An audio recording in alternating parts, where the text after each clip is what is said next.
Hi guys, good evening. आइए हम बात करेंगे आज नॉन आइडियल सॉल्यूशन के बारे में। इससे पहले हमने आइडियल सॉल्यूशन के बारे में पढ़ चुका था। आइडियल सॉल्यूशन क्या कहता था बोलिए? आइडियल सॉल्यूशन कहता था जो एक कंटेनर है जिसमें ए टाइप का है, दूसरा कंटेनर है जिसमें बी टाइप का मॉलिक्यूल, कुछ भी हो सकता है। तो ए टाइप का मॉलिक्यूल तो ए टाइप का इंटरेक्शन, बी टाइप का मॉलिक्यूल हो तो बी और बी टाइप का इंटरेक्शन। अगर इन दोनों को मिक्स कर दें किसी थर्ड कंटेनर में तो यहां पे क्या मिला? ए एंड बी टाइप का दोनों हो जाएगा, क्योंकि ए वाला दोनों को मिक्स कर दिया। जब दोनों को मिक्स करेंगे तो क्या सिचुएशन यहां बन के आएगा? ए के बीच इंटरेक्शन हो सकता है, बी और बी के बीच इंटरेक्शन हो सकता है, और ए और बी के बीच में इंटरेक्शन हो सकता है। ठीक है, तो इसमें क्या होता है, जो ए के बीच में, बी के बीच में, ए बी के बीच में, तीनों के बीच में इंटरेक्शन जो होगा वो सेम होगा। That is the ideal solution. इसको आइडियल सॉल्यूशन। और हम जानते हैं आइडियल सॉल्यूशन किसको फॉलो करता है? राउल्ट्स लॉ को फॉलो करता है। और राउल्ट्स लॉ के लिए ग्राफ ने देखा था, क्या देखा था हमने राउल्ट्स लॉ के ग्राफ के बारे में? मैं थोड़ा सा ब्रीफ में बता देता हूं। ऐसे देखा था, कुछ ऐसे देखा था, बोला ये होता था, ये प्रेशर है, ये भी प्रेशर है। मैं फिर से बता दूं, यहां पे देखिए, सी हियर, ये नॉन आइडियल का केस नहीं है, ये आइडियल का केस है। यहां से एक ग्राफ यहां जाता था, यहां से ग्राफ ऐसे जाता था, और इसको लेकर के ऐसे होता था। तो मैंने बात किया, दी जाता P1 होगा, अगर ये P2 होगा, और ये P टोटल होगा। ऐसा कुछ ग्राफ बनता था आइडियल के केस में, स्ट्रेट लाइन बनता था, राइट। ये जो ग्राफ है प्रेशर का ग्राफ है, वेपर प्रेशर, ये भी वेपर प्रेशर, ये भी वेपर प्रेशर। ठीक है, ओके। अब हम बात करते हैं नॉन आइडियल में और आइडियल में क्या डिफरेंस है। देखिए फटाफट मैं बताता हूं। When A solution does not obey Raoult's law, इसका मतलब क्या हुआ? ये ओबे करता था राउल्ट्स लॉ को, राउल्ट्स लॉ को ये फॉलो करता था, ये फॉलो करता था, ये फॉलो करता था। ठीक है, ये ऐसे टच करेगा यहां पे। अगर नॉन क्या लिखा, नॉट ओबे, अगर ओबे नहीं करता होगा, इसका मतलब क्या हुआ? ये ऐसे नहीं, स्ट्रेट लाइन नहीं जाए, कुछ उल्टा पुल्टा होकर के जाता हो, कुछ टेढ़ा मेढ़ा जो भी है, कुछ अलग तरीके से जाता होगा, तभी राउल्ट्स लॉ को फॉलो नहीं कर रहा है। क्योंकि राउल्ट्स लॉ को फॉलो करने का मतलब होता है, एक चीज आप लैंग्वेज के फॉर्म में जानते हैं, ये थ्रू आउट कंसंट्रेशन जो होता है, यानी कि देख लीजिए यहां पे लिखा हुआ है, not follow the Raoult's law over the entire range of the concentration, यानी कि कंसंट्रेशन का रेंज इंटायर जो होता है ना, यहां से लेकर यहां तक, हर एक कंसंट्रेशन पर इक्वल एकदम बिल्कुल स्ट्रेट लाइन जाता है। ठीक है, लेकिन अगर फॉलो नहीं करेगा तो क्या होता है? इंटायर रेंज तक उसका क्या होता है? स्ट्रेट लाइन नहीं जाएगा, यानी कि राउल्ट्स लॉ को फॉलो नहीं करेगा। ये चीजें मैं कंपेयर कर रहा हूं आइडियल सॉल्यूशन से। तो देखिए क्या लिखा है, सी हियर, क्या लिखा है? Not obey the Raoult's law over the entire range of concentration, then it called the non ideal solution. ठीक है, कहता है the vapour pressure of such solution is either higher or lower than that predicted by the Raoult's law. Raoult's law जो predict करता है, या तो यहां से देखो, ये राउल्ट्स लॉ है, ये ऐसे है, राउल्ट्स लॉ के बारे में बात कर रहे हैं, P1 P2। आप प्रिडिक्ट कर रहे हैं जो वेपर प्रेशर ऐसे स्ट्रेट जाना चाहिए, लेकिन ये प्रिडिक्ट कर रहे हैं वेपर प्रेशर यहां से यहां जाना चाहिए, ये प्रिडिक्ट कर रहे हैं वेपर प्रेशर यहां से यहां जाना चाहिए। तो ये प्रिडिक्शन सही नहीं भी हो सकता, इट्स मे नॉट बी, ये सही नहीं है, प्रेडिक्शन सही नहीं हो सकता, ये बात सही है। या तो ये बढ़ जाएगा प्रेशर, ऐसे बढ़ जाता है, ऐसे बढ़ जाता है, देखो ये बढ़ गया, इसमें भी ये भी बढ़ जाता है, ये भी बढ़ जाता है। या फिर दूसरे कंडीशन में क्या हो सकता है? प्रेशर लो भी हो सकता है, प्रेशर ऐसे लो भी, ऐसे प्रेशर लो भी हो सकता है। ठीक है, तो मैं दिखाता हूं फिगर में, इसमें फिगर दिया हुआ, तो यही चीजें लिखा हुआ, higher or lower then the predicted by the Raoult's law. Figure number देखिए यहां पे देखिए 2.16, देखो सही है, 2.16, where is 2.16, 2.16, इधर 2.16 क्या है? वेट मिनट, 2.16 नहीं है, सॉरी, वो 2.16 नहीं होगा, ये 2.6 होगा, गलत लिखा है यहाँ पे, सॉरी, यहाँ लिखा है, इक्वेशन लिखा है, equation 2.16, where is equation 2.16? 2.16 equation is the 2.16 see here 2.16, देखिए ये इक्वेशन से बता रहा है, that's the P total। ये इक्वेशन से बता रहा है, ये वाला इक्वेशन जो है, इस इक्वेशन से बात कर रहे हैं, ये इक्वेशन से बात कर रहे हैं। ठीक है, 2.16 इक्वेशन से बात कर रहे हैं। तो यही बोला है, यहां पे बोला है इफ इक्वेशन नंबर, ठीक है, इफ इट इज हाइयर, क्या बोला है, अगर वो कौन सा वेपर प्रेशर हाइयर होता तो क्या लगता है, the solution exhibit positive deviation, and if it is lower the solution exhibit क्या लिखा होता है, negative deviation from the Raoult's law. ठीक है, the plot of vapour pressure as a function of the mole fraction for each solution as shown in the figure 2.6। ये देखिए mole fraction 2.6 है, ये वाला 2.6 में ये वेपर प्रेशर है, इधर मोल फ्रैक्शन है, ये x1 यहां जा रहा है, x2 इधर जा रहा है। ठीक है, अब देखो यहां पे जब मोल फ्रैक्शन यहां पे x1 इक्वल टू 0 है तो x2 इक्वल टू 1 होगा, ऑब्वियसली बात है, क्योंकि जी इक्वल टू 0 इक्वल टू 1 होना चाहिए। इस पोजीशन पे देखेंगे तो x1 का वैल्यू कुछ अलग होगा, x2 का वैल्यू कुछ अलग होगा, दोनों को सम करेंगे तो 1 होगा। ठीक है, तो अगर यहां से x1 इक्वल टू 0 है तो यहां पे क्या हो जाएगा, x1 इक्वल टू 1 हो जाएगा। यहां पे x2 इक्वल टू 2 है तो यहां पे क्या हो जाएगा, x2 इक्वल टू 0 हो जाएगा। ठीक है, यहां तक तो ये समझ में आया वेपर प्रेशर क्या है। अब देखिए यहां से यही राउल्स लॉ कहता है, यहां से स्ट्रेट जाएगा, यहां से स्ट्रेट ऐसे आएगा, यहां से ये आएगा। मैंने तब से एक चीज बताया था आपको, थोड़ा सा आप कंफ्यूज ना हो तो मैं एक आप बता दूं, यहां से देखो ये हायर ये लोअर, ये ऐसा बताया था। ठीक है, तो मैंने बताया था these are the P2 these are the P1, और ये क्या था, क्या this is the P total, और इसको बोलेंगे तो दीज आर द P1 और दिस इज द P2, ऐसा कहे थे। लेकिन ये जरूरी नहीं, ये जो ग्राफ दिया हुआ है अगर ये P1 हो या P2, पहले तो बता दें क्या होगा, ये P2 होगा, ये क्या होगा, P1 होगा, क्योंकि यही लाइन कर्व स्ट्रेट लाइन जा रहा है, दीज आर द P1। तो इससे क्या पता चलता है, P2 का वेपर प्रेशर ज्यादा है P1 से, दैट्स ऑल। अगर यही चेंज हो जाता, अगर यही चीजें इस टाइप से बना देता, इस टाइप से बना देता, तो P2 P1 P1 P2 किसी का भी वेपर प्रेशर ज्यादा होगा प्योर फॉर्म में तो वो ऊपर चला जाएगा या नीचे चला जाएगा। ये चीजें हम लोग पहले भी डिस्कस कर चुके हैं। अब कहता है जब पॉजिटिव डेविएशन कम होगा, देखिए ये डेविएशन होना चाहिए था according to the Raoult's law, हर एक कंसंट्रेशन पे क्या होना चाहिए, इक्वल होना चाहिए। हर एक कंसंट्रेशन पे देखिए सेम ग्राफ जा रहा है एकदम बिल्कुल स्ट्रेट लाइन, लेकिन इसमें देखिए इस कंसंट्रेशन में कुछ अलग, इस कंसंट्रेशन में कुछ अलग, इस कंसंट्रेशन पर कुछ अलग, यानी कि देखिए ये बैंड होते जा रहा है। यहां से इसको तो जाना चाहिए था ऐसे, स्ट्रेट जाना चाहिए था ऐसे, लेकिन ये ऐसे हो गया, यानी कि ईच एंड एवरी कंसंट्रेशन पे राउल्स लॉ को फॉलो नहीं किया। ठीक है, यानी कि पहले वाला में केस में क्या है, ये इसमें प्रेशर ज्यादा था, ये वाला प्रेशर था। अब क्या कर रहा है, ये वाला भी प्रेशर ही है लेकिन ये कर्व फॉर्म में है। उसी तरीके से ये देखिए these are the positive deviation, ये ऐसे ऊपर चला गया, ये ऊपर चला गया। अब क्वेश्चन ये बनता है कि ये पॉजिटिव डेविएशन होता कैसे है, क्वेश्चन तो ये है कि पॉजिटिव डेविएशन होता कैसे है। तो इस केस में देखिए यहां पे 2.6 फिगर नंबर 2.6 को मैंने आपको दिखा दिया।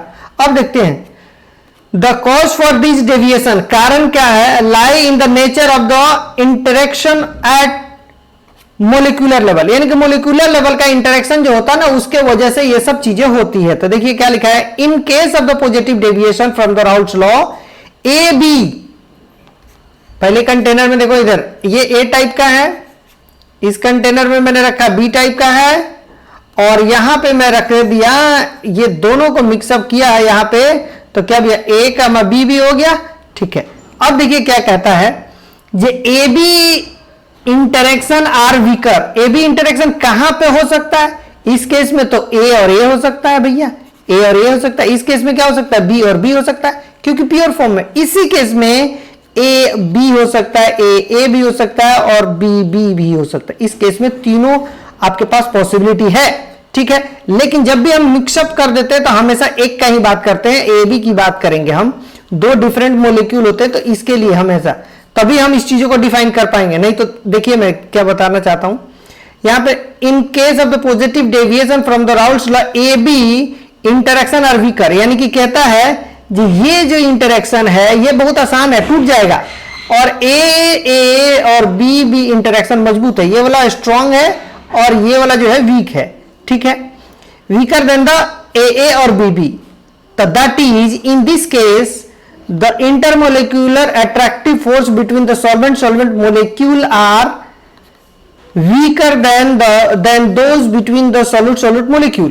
यानी कि क्या कहता है कि इस केस में intermolecular force of the solvent जो मोलिक्यूल जो होता है उसका जो होता है इंटरेक्शन कम होता है than those between the solute molecule. ठीक है, and solvent molecule means what, यहां पे सॉल्वेंट लिखा, यानी कि देखिए आप देखो यहां पे एक बार समझने की कोशिश कर दी जाती है, ए मैं मान लेता हूं कि ये बहुत है, ये सॉल्वेंट है। ठीक है, ये बी ये मैं मान लेता हूं दीज आर द सॉल्यूट, ठीक है।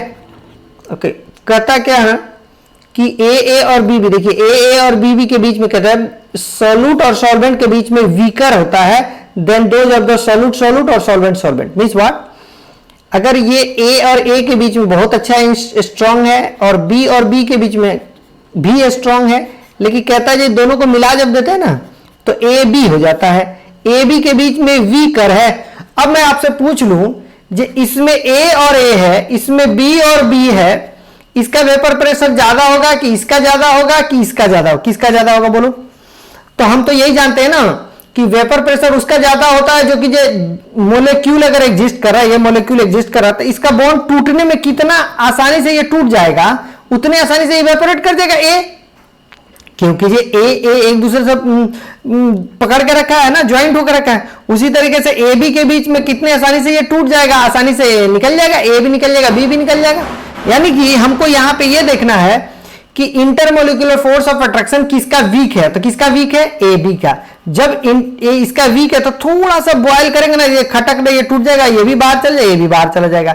इसका मतलब क्या हुआ कि जो यहां से डेविएशन यहां से जो ऐसे हो रहा था, यानी कि प्योर अगर सपोज दैट पी ऑफ ए मान लेता तो ए के केस में होता, ठीक है। अब क्या कर रहा है, अब जैसे ही ए बी बना था तो ये तो आसानी से टूट गया, ये ए फ्री हो गया और तेजी से निकल गया, तो इसका थोड़ा सा ये प्रेशर और ऊपर ऐसे चला जाएगा, ठीक है। अगर ये बात करें, इस तरीके से बात करें तो ये बी है, पी ऑफ बी प्योर होता तो क्या होता, जे इसके लिए बी और बी के बीच में इंटरेक्शन ज्यादा था तो इसको टूटने में थोड़ा एनर्जी लगती थी, तो ये ऊपर आसानी से नहीं जाता था। लेकिन जैसे ए और बी के बीच में इंटरेक्शन है तो ये आसानी से टूट गया, और टूट गया तो बी आसानी से चला गया, तो इसलिए जो इसका प्रेशर होता थोड़ा सा ऊपर हो जाता है। उसी तरीके से टोटल प्रेशर ये वाला है ऊपर वाला, अब तो थोड़ा सा ये भी ऊपर हो जाता है, that is called the positive deviation, ठीक है।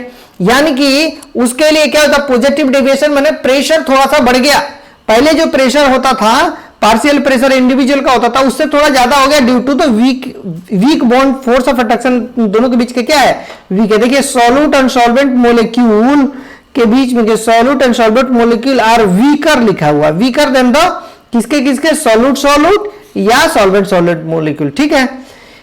This means that in such solution, इसका मतलब इस सॉल्यूशन में कहता है मोलिक्यूल ए या B will find it easier to escape than the pure state. यानी कि जब प्योर स्टेट बोले तो क्या, प्योर स्टेट में ये था, मैंने बता दिया था ए और ए के बीच में इंटरेक्शन ज्यादा था, और अभी राइट नाउ क्या है, ए और बी के बीच में इंटरेक्शन कम है, तो इसमें ए और तेजी से फ्री हो जाएगा, तो बी भी भाग जाएगा, ए भी भाग जाएगा। इस केस में स्ट्रांग है तो ये जल्दी टूटेगा नहीं टूटेगा, तो क्या हो जाएगा, इस केस में वेपर प्रेशर कंपैरेटिवली कम होगा और इस केस में ज्यादा होगा, that is the positive deviation का केस में आता है, ठीक है, ठीक है।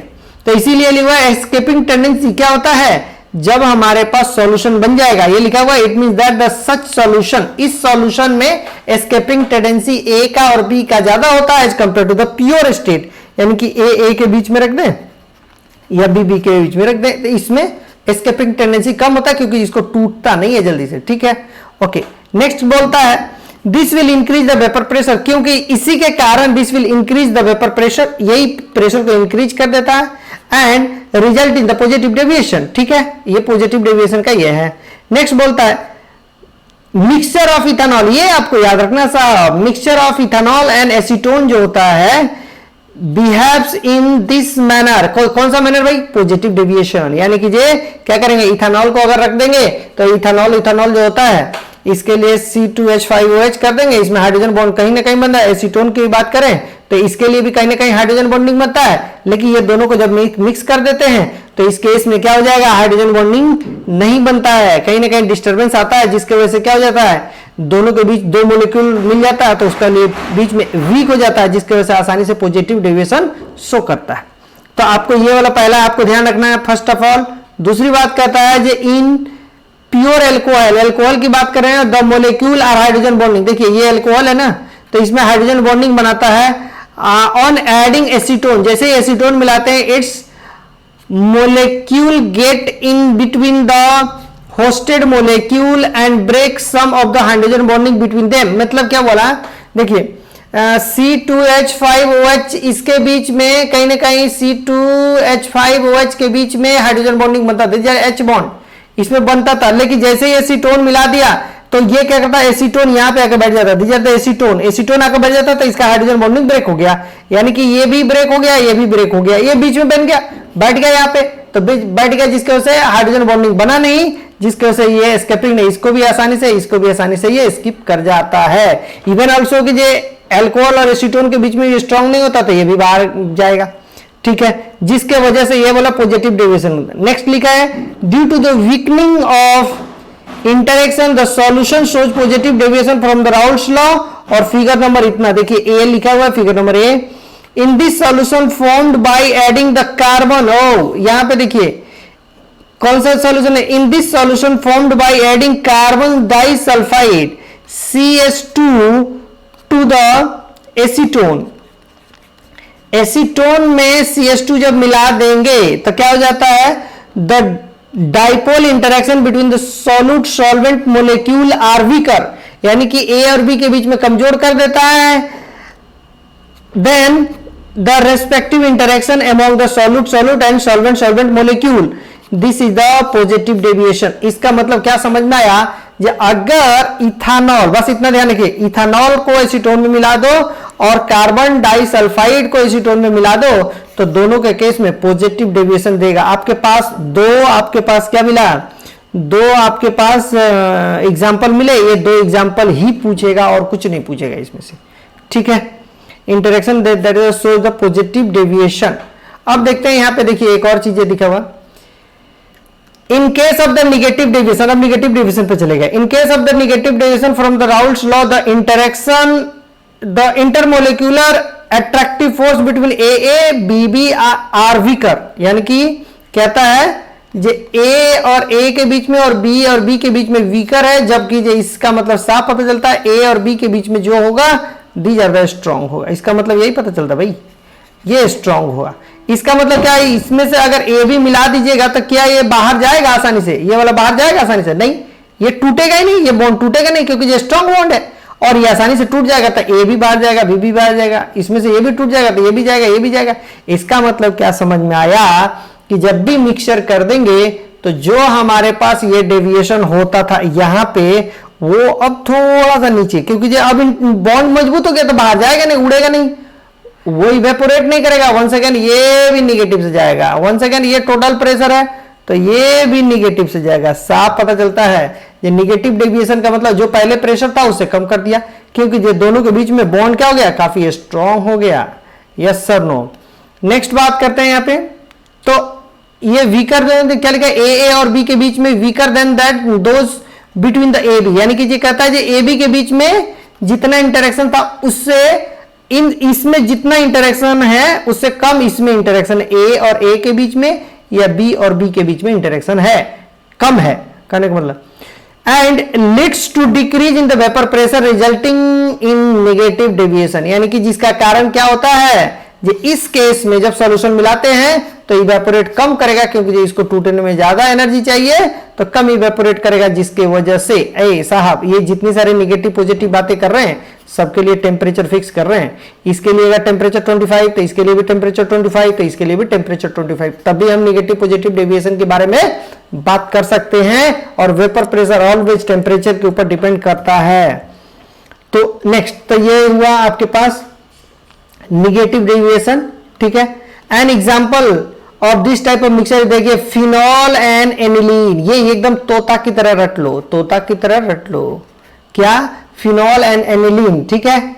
उसके बाद से क्या लिखता है, in this case intermolecular hydrogen bonding, किसके बारे में बात करें, intermolecular hydrogen bonding between phenolic proton and lone pair on nitrogen atom of aniline is stronger than the respective intermolecular hydrogen bonding between the, मतलब क्या बोलता है, between the similar molecule, मतलब क्या बोलता है, देखिए अगर ये फिनॉल है, सपोज ये फिनॉल है, ये फिनॉल है, ये फिनॉल है, इसके बीच में की बात करें, अगर ये एनिलीन है, एनिलीन है, ठीक है, इसके बीच में बात करें तो अब देखिए यहां पे क्या होता है, OH है, यहां नाइट्रोजन है, यानी कि क्या हाइड्रोजन बॉन्डिंग बना सकता है क्या, ये देखो यहां से कुछ ऐसा बनता है हाइड्रोजन, अरे ऑक्सीजन से लगा तो हाइड्रोजन बना देगा, लोन पेयर दे देगा, ये हाइड्रोजन बॉन्डिंग हो जाएगा।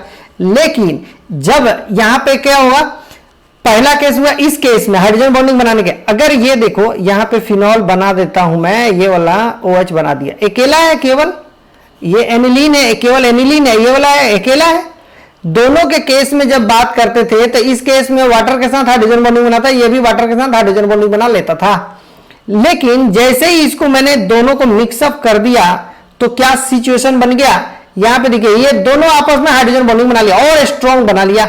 पहले जितना भी हाइड्रोजन बॉन्डिंग बनाता था, जिससे भी होता था, वो इससे ज्यादा स्ट्रॉन्ग हो गया, क्योंकि ये हाइड्रोजन हो गया, यहाँ पे OH है तो हाइड्रोजन से, और यहाँ पे क्या एनिलीन में नाइट्रोजन पे NH3 है तो नाइट्रोजन, इससे और स्ट्रॉन्ग बन गया। और जब स्ट्रॉन्ग हो गया तो क्या हो गया, ये एस्केपिंग टेंडेंसी कमजोर हो गया, इसका बाहर जाने की क्षमता कम हो गई, क्योंकि जो टेम्परेचर आपको देना पड़ेगा ज्यादा। ठीक है, तो वही चीजें लिखा हुआ है, फिर से बताता, intermolecular hydrogen bonding between the phenolic proton इसको बोलते भाई, ये वाला फिनोलिक H को, phenolic proton and the lone pair of the nitrogen atom of the aniline is stronger, इसके बीच में stronger than the respective intermolecular hydrogen bonding between the similar molecule. जब आप एनिलीन को डाल देते तो वो भी वाटर से हाइड्रोजन बॉन्डिंग, यानी कि एनिलीन के बीच में हाइड्रोजन बॉन्डिंग बन जाता था। फिनॉल के बीच में, फिनॉल के बीच में वाटर तो है नहीं, फिनॉल के बीच में हाइड्रोजन बॉन्डिंग बन जाता था। लेकिन वो जो हाइड्रोजन बॉन्डिंग होता था वो उतना स्ट्रांग नहीं होते थे, जबकि जो एनिलीन और फिनॉल दोनों ही जब मिक्सअप कर देते हैं इन दोनों के बीच में हाइड्रोजन बॉन्डिंग काफी स्ट्रांग होता है। जब हाइड्रोजन बॉन्डिंग स्ट्रांग कब होगा, वीक कब होगा, इसके बारे में मैं डिस्कस करूंगा। केमिकल बॉन्डिंग में जो कब वीक होता है, कब स्ट्रांग होता है, कैसे कैसे हम समझेंगे, पहचानेंगे। ठीक है, ओके। तो यहां पे आपके पास irrespective the hydrogen bonding in the similar molecule. ठीक है, similarly a mixture of chloroform and acetone, देखो क्लोरोफॉर्म बोले तो किसको बोलते हैं, CHCl3 को क्लोरोफॉर्म बोलते हैं। एसीटोन किसको बोलते हैं बोलिए भाई, CH3 2CO डबल बॉन्ड ऐसे। ठीक है, ऐसे देख लो इधर, ये एसीटोन के बारे में, ये वाला CH3 CH3CO। ठीक है, और फिनॉल क्लोरोफॉर्म ये वाला। तो कहता है a mixture of chloroform and acetone form a solution with negative deviation from the Raoult's law. ठीक है, this is because chloroform molecule is able to form a hydrogen bond with the acetone molecule as shown in the figure. ठीक है, पहले हमारे पास chloroform और acetone ये वाला जब मिल जाता था तो आपस में क्या हो जाएगा, हाइड्रोजन बॉन्डिंग बना देगा। लेकिन अगर केवल एसीटोन डाल दें, CH3 और C डबल बॉन्ड, ये हाइड्रोजन बॉन्डिंग कहां से बनेगा, नहीं बनेगा ना, क्योंकि इस कंटेनर में केवल इसी टाइप का मॉलिक्यूल है। उसी तरीके से क्लोरोफॉर्म में केवल इसी टाइप का मॉलिक्यूल है। लेकिन जैसे ही ये दोनों को मिक्सअप कर देते हैं, दोनों आपस में हाइड्रोजन बॉन्डिंग बना देगा, जिसके वजह से these are the negative deviation. तो please be remember this thing. ठीक है, ये आपको याद रखना है। नेक्स्ट बात करते हैं, देखिए हाइड्रोजन बॉन्डिंग बना दिया दोनों के बीच में। नेक्स्ट बात करते हैं, this decrease in the escaping tendency of molecule for each components and consequently the vapor pressure decreases resulting in the negative deviation from the Raoult's law। और लिखा हुआ क्या, फिगर नंबर कितना 2.6b। वेयर इज 2.6b भाई, देखो 2.6b के लिए ये देख लीजिए नेगेटिव डेविएशन, जो एक्चुअल में प्रेशर ऐसा होना चाहिए था, लेकिन दो मॉलिक्यूल के बीच में इंटरेक्शन और स्ट्रॉन्ग है, जिसकी वजह से थोड़ा सा कर्व नीचे हो गया, क्योंकि जो वेपर प्रेशर ऊपर जाएगा नहीं और नहीं जाएगा तो प्रेशर तो कम करेगा ही करेगा। ठीक है, ठीक है। नेक्स्ट बात करें इसके लिए, यहां तक तो देख लिए, सम लिक्विड ऑन मिक्सिंग, जब कुछ लिक्विड को हम मिक्स कर देते हैं तो form azeotrope which are binary mixture having some composition of liquid and vapour phase. क्या लिखा हुआ, ये सेम कंपोजिशन, यानी कि ये कहता है एजियोट्रॉपिक मिक्सचर किसको बोलते हैं। सबसे पहली बात, एजियोट्रॉप्स किसको बोलते हैं, तो एजियोट्रॉपिक मिक्सचर या एजियोट्रॉप्स किसको बोलते हैं, कहता है जो कुछ ऐसे लिक्विड होते हैं जिनका मिक्सचर जब हम कर देते हैं तो ये क्या करता है, देखिए लिक्विड है, मिक्स कर दिया ना, तो यहाँ पे कुछ वेपर बना दिया और यहाँ पे कुछ लिक्विड बना दिया। इसका और इसका दोनों का कंपोजिशन सेम हो जाएगा। कंपोजिशन सेम होने का मतलब क्या, मोल फ्रैक्शन एक्स ऑफ ए और यहाँ एक्स ऑफ ए डैश और एक्स ऑफ ए, ये बोथ आर मोल फ्रैक्शन दोनों का सेम हो जाएगा।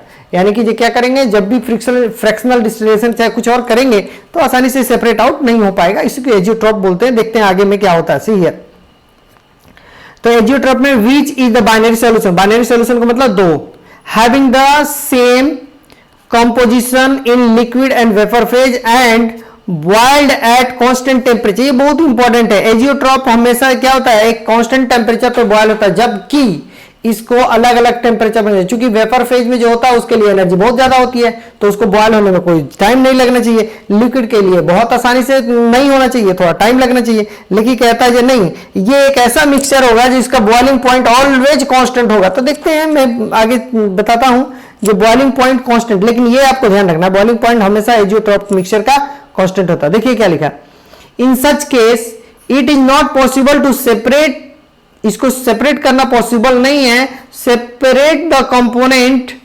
Fractional, separate the components by fractional, fractional distillation किसको बोलते हैं, हीट अप कर करके हम लोग निकालते हैं ना। हम लोग के पास क्या होता है, बॉइलिंग पॉइंट दो लिक्विड ले लेते हैं, दो लिक्विड का डिफरेंट होता है, तो थोड़ा सा हीट करते हैं, फिर से जो जिसका कम बॉइलिंग पॉइंट है वो आसानी से निकल जाता है, और जिसका ज्यादा बॉइलिंग पॉइंट है वो नीचे में रह जाता है। फिर से जो ऊपर में फिल्टर कर जो वेपर बना उसको फिर से हमने कंडेंस कराते हैं, फिर से बॉयल करते हैं, फिर से करते हैं, फिर से करते हैं, दैट्स द फ्रैक्शनल डिस्टिलेशन, उसी को बोलते हैं, हम आगे भी पढ़ेंगे। तो उसको बोलते हैं फ्रैक्शनल डिस्टिलेशन।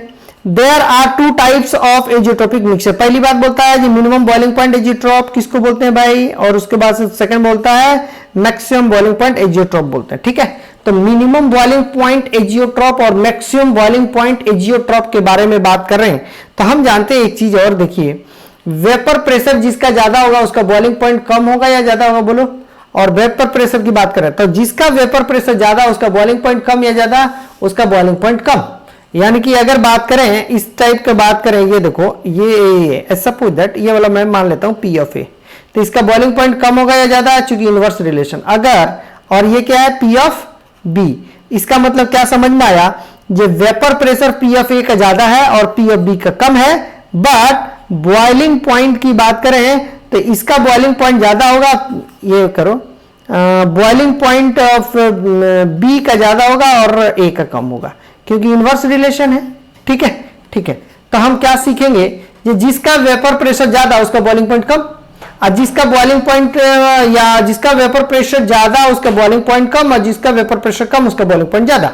ठीक है, अब देखिए यहां पे क्या लिखा है, सी हियर मिक्सचर दो टाइप का, मैक्सिमम बॉइलिंग एजियोट्रॉप और मिनिमम बॉइलिंग एजियोट्रॉप। ठीक है, देखिए the solution which show a large positive deviation from Raoult's law minimum boiling point azeotrope. ठीक है, minimum boiling point azeotrope at a specific composition. See here क्या क्या है कि ये जो पॉजिटिव डेविएशन शो करेगा उसका मिनिमम बॉइलिंग पॉइंट एजियोट्रॉप बोलते, मिनिमम बॉइलिंग एजियोट्रॉप बोलते हैं। सी हियर पॉजिटिव डेविएशन कौन सा है, पॉजिटिव डेविएशन भाई, पॉजिटिव डेविएशन ये है। अब कहता है क्या, जो कि ये सपोज दैट इस पॉइंट की बात करें, इस पॉइंट की बात कर ले, इस पॉइंट में अब बात करें इसका वेपर प्रेशर की बात करें। वेपर प्रेशर में हमने क्या पढ़ा, ये वेपर प्रेशर जिसका ज्यादा उसका बॉइलिंग पॉइंट कम। ठीक है, तो अगर ये वेपर प्रेशर यहां पे है, मैं मान लेता हूं एजियोट्रॉप इस पॉइंट पे आता है, तो अगर ये वाला वेपर प्रेशर ज्यादा है तो इसका बॉइलिंग पॉइंट क्या होगा भाई, 1/, यानी कि बॉइलिंग पॉइंट कम होगा, तो दी जाता मिनिमम बॉइलिंग पॉइंट। अब देखो यहाँ पे निगेटिव डिविजन में अभी बात कर लेता हूं, यहाँ पे अगर वेपर प्रेशर है तो वेपर प्रेशर ज्यादा है या कम है, अरे ये लाइन से ऊपर होता तो ज्यादा हो जाता, ये लाइन से कम है, यानी कि इसका वेपर प्रेशर क्या है, कम है, तो क्या बोले बॉइलिंग पॉइंट ज्यादा होगा। इसका मतलब क्या हुआ, ये इसकी ये दी जाता मैक्सिमम बॉइलिंग पॉइंट एजियोट्रॉप बोलते हैं, और इसको बोलते हैं मिनिमम बॉइलिंग पॉइंट एजियोट्रॉप, क्योंकि ऊपर में है, इसका वेपर प्रेशर बहुत ज्यादा है तो इनवर्स रिलेशन होता है। समझ गए बातों को, यस और नो। तो यहीं पे दिखा हुआ है, यही चीजें लिखा हुआ है कि अगर हमारे पास जब भी पॉजिटिव डिविएशन होगा तो उसमें मिनिमम बॉइलिंग पॉइंट, देखो ये पॉजिटिव डिविएशन है तो इसमें क्या मैंने बताया मिनिमम बॉइलिंग पॉइंट एजियोट्रॉप, क्योंकि ये इसका बॉइलिंग पॉइंट बहुत कम होगा भाई, वेपर बनने के लिए आसानी से बन जाता है, तो थोड़ा सा बॉइल करेंगे तो आसानी से हो जाएगा। इसके बारे में बात करें, इसके लिए देखिए तो ये क्या होगा, निगेटिव डेविएशन यहाँ पे शो कर रहा है, यहाँ पे है तो इसका वेपर प्रेशर कम है तो बॉइलिंग पॉइंट बहुत ज्यादा होगा, तो इसको बोलते हैं क्या, it's a maximum boiling point azeotrope. ठीक है, ठीक है, वही बात है यहाँ पे लिखा हुआ भाई। नेक्स्ट बात करते हैं, फॉर एग्जांपल के केस में देखो यहाँ पे इथानॉल वाटर मिक्सचर को कर रहे हैं। इथानॉल बोले तो क्या, जो वाइन की बात कर रहे हैं C2H5OH की बात कर रहे हैं, अगर इथानॉल को वाटर में मिक्सअप कर देते तो क्या लिखा हुआ, obtain from the fermentation of sugar, sugar के फर्मेंटेशन से बनता है ये वाला इथेनॉल के बारे में। On fractional distillation give a solution containing approximately 95% by volume of the ethanol। Means what, क्या बोलता है जब आप क्या करो, इथेनॉल को और वाटर को मिक्स करो, यहां पे इथेनॉल डालो C2H5OH और यहां पे H2O डालो, ठीक है, तो ये फर्मेंटेशन से आता है, ये बात हमको पता है। अब कहता क्या है, जब इसके लिए हम फ्रैक्शनल डिस्टिलेशन करते हैं, सी हियर, देखो ऑब्टेन भाई था, on fractional distillation give a solution containing approximately 95% volume of the ethanol. यानी कि ये क्या करो, इसके लिए लेंगे और इसको हीटअप करें, इसको हीटअप करो, यहाँ पे हीटअप करेंगे, जब हीटअप करेंगे ना तो यहाँ पे एक सॉल्यूशन बनेगा, यहाँ पे एक वेपर बनेगा, इस वेपर को फिर से कंडेंस करो यहाँ पे, तो ये फिर से कंडेंस करेंगे तो यहाँ पे आ जाएगा, ये क्या हुआ, ऊपर वाला वेपर को, इस वेपर को मैंने लाया, इसमें कंडेंस किया, जब कंडेंस कर दिया, ठंडा कर दिया, यहाँ पे फ्रिज लगाते हैं, यहाँ पे कुछ ठंडा चीज लगाते हैं, बर्फ वगैरह इस टाइप से कुछ रहता है जो कि जो कंडेंस हो जाएगा, यहाँ से पाइप है, इसमें से हम गैस को लाया इस कंटेनर में, तो यहाँ पे क्या होता है, पानी बन जाएगा और फिर से यहाँ पे आ जाएगा, फिर से इसको हीटअप करो, फिर से आएगा यहाँ पे वेपर में, फिर से यहाँ पे आएगा, फिर से कंडेंस करके फिर से इसको हीटअप करें। अब कहता क्या है, जब ये 95% इथेनॉल हो जाएगा ना तो इसमें 5% वाटर बन जाएगा। अब इसको जब जब गर्म करेंगे तब तब ये वेपर बनेगा तो 95% ही ऊपर जाएगा, फिर 95% मोल फ्रैक्शन जाएगा, फिर इसका 5% जाएगा, फिर से उसको गर्म करेंगे, फिर 95% जाएगा, फिर 5% जाएगा, यानी कि हमेशा बॉइलिंग पॉइंट क्या हो जाएगा, कांस्टेंट हो जाएगा उस केस में, ठीक है। तो उसी को बोलते हैं क्या, तो यही चीजें लिखा हुआ है कि तब तक कर फ्रैक्शनल डिस्टिलेशन से करेंगे अगर 95% by volume of the ethanol, यानी कि जो 95% क्या हो जाता है, वॉल्यूम जो होता है उसका इथेनॉल का परसेंटेज 95% हो जाएगा, क्योंकि ethanol is the more volatile, water is the less volatile, तो ज्यादा से ज्यादा वोलेटाइल हो जाएगा और जाएगा कंटेनर, तो जब 95% हो जाएगा इसका मतलब 5% वाटर हो जाएगा, उसके बाद से कभी भी गर्म करेंगे तो 95.5 ऐसे ही रहेगा, यानी कि 95% इथेनॉल 5% वाटर, जिसकी वजह से उसका हमेशा बॉइलिंग पॉइंट क्या होगा, सेम हो जाएगा। Once this composition is known as, उसी कंपोजिशन को बोलते हैं known as azeotrope composition has been achieve. जब एजियोट्रॉप कंपोजिशन यानी कि ये एजियोट्रॉप कंपोजिशन जब अटेन कर लेता है, the liquid and vapour have the same, ये पॉइंट थोड़ा सा याद रखिएगा, the liquid and vapour have same composition रखता है, यानी कि कंपोजिशन सेम रखने का क्या मीन्स है कि ये देखिए, अगर ये एजियोट्रॉप मिक्सचर हो गया तो इसमें 95% एल्कोहल और 5% क्या हुआ इधर। अब आप कहते हैं सर फिर इसको वेपर बनाओ वेपर, फिर से इसको कंडेंस करो, फिर से इसमें देखेंगे ना तो ये जो लिक्विड आया ना 95% 5% फिर से आ जाएगा, क्योंकि फिर से ये हीटअप कर रहे हैं, फिर से इसको हीटअप करेंगे, यानी कि सपोज अगर आप बात करें temperature boiling point that is equal to 90 degree, मैं मान लिया, तो क्या करेंगे 90 डिग्री करेंगे तो सब के सब इवेपोरेट कर जाएगा, उसके बाद से फिर से कंडेंस करोगे, फिर से इसको सेम रेशियो में आ जाएगा, फिर से बॉइलिंग पॉइंट इसके लिए करेंगे तो फिर से 90 डिग्री पे करना, फिर से इवेपोरेट कर देगा, सारे के सारे इवेपोरेट। ऐसा नहीं है कि इसमें इसको डिस्टिंग्विश करना मुश्किल है, फ्रैक्शनल डिस्टिलेशन से मुश्किल हो जाता है, ठीक है।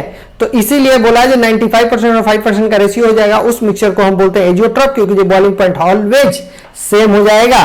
तो इसमें यही चीजें लिखी है, liquid and vapour have the same composition, यानी कि वेपर में भी जाएगा तो सेम कंपोजिशन रहेगा 95 और 5 का, और लिक्विड में भी रहेगा तो 95 और 5 का। तो उस केस के लिए कहता है क्या, नो फर्दर सेपरेशन अकर, उसको लास्ट में हम सेपरेट नहीं कर सकते। नेक्स्ट बात करते हैं, the solution that show large negative deviation from the Raoult law form maximum boiling point azeotrope. इसके बारे में तो हम बात कर ही चुके हैं, मैक्सिमम बॉइलिंग पॉइंट एजियोट्रॉप की एट ए स्पेसिफिक कंपोजिशन। अब देखिए ये आपको फिर से याद रखना पड़ा है, नाइट्रिक एसिड एंड वाटर को जब मिक्स करते हैं ना तो ये बनाता तो मैक्सिमम बॉइलिंग पॉइंट एजियोट्रॉप बनता है। मैक्सिमम बॉइलिंग पॉइंट एजियोट्रॉप किसको बोलते हैं, मैंने डिस्कस किया था भाई, इसको बोलते हैं मैक्सिमम बॉइलिंग पॉइंट। क्यों, क्योंकि जो इसका वेपर प्रेशर कम है, वेपर प्रेशर यहाँ पे देखो ये वेपर प्रेशर और कम हो गया है, तो ये वेपर प्रेशर इसका कम है, तो इसके लिए इनवर्स रिलेशन, तो वेपर प्रेशर और बॉइलिंग पॉइंट का, अगर वेपर प्रेशर कम है तो बॉइलिंग पॉइंट ज्यादा हो जाएगा, ठीक है। तो आपको क्या याद रखना है, नाइट्रिक एसिड एंड वाटर के बारे में is an example of this class of the azeotrope. कौन सा क्लास एजियोट्रॉप का भाई, मैक्सिमम बॉइलिंग पॉइंट एजियोट्रॉप का। अगर पूछा जाए एग्जांपल क्या होता है, नाइट्रिक एसिड और वाटर, ठीक है, ठीक है। नेक्स्ट बात करते हैं, this azeotrope has the approximate composition. ये देखो ये लिखा हुआ है 68%, यानी कि जब भी लिक्विड में 68%, उसको जब क्या करें, ये देखो यहां पे आपने बॉयल किया, जैसे लिक्विड में है तो यहां पे जब वेपर बनेगा ना तो फिर से इसको कंडेंस करेंगे, फिर वेपर बनेगा, फिर से कंडेंस करेंगे। जब हमारे पास इस कंडेंस करने में 68% क्या हो जाएगा, नाइट्रिक एसिड, और 32% क्या मिल जाएगा हमारे पास, वाटर। तब ये जब लिक्विड बनेगा तो कुछ भी हीट करेंगे, कितना भी डिग्री बॉइलिंग पॉइंट हो तो इसको उड़ने में जितना टाइम लगेगा उतना ही साथ साथ ये भी उड़ जाएगा। यानी कि क्या बोलेंगे, अगर बॉइलिंग पॉइंट सपोज दैट बात करें 50 डिग्री सेंटीग्रेड की बात करें तो 50 डिग्री में ये 68% उड़ेगा, तब तक ये 32% ये भी उड़ जाएगा। ठीक है, तो फिर से कंडेंस करना पड़ेगा, तो फिर से आपको क्या करना पड़ेगा, सेम कंपोजिशन हो गया। तो वंस अगेन तो यही बोलता है, जो लिक्विड फेज में 68-32% था, अब जब वेपर फॉर्म बनाएगा तो सब के सब उड़ जाएंगे, यानी कि वेपर फॉर्म में फिर से उतना ही कंपोजिशन बना देता है, इसीलिए उसका बॉइलिंग पॉइंट चेंज नहीं करता है।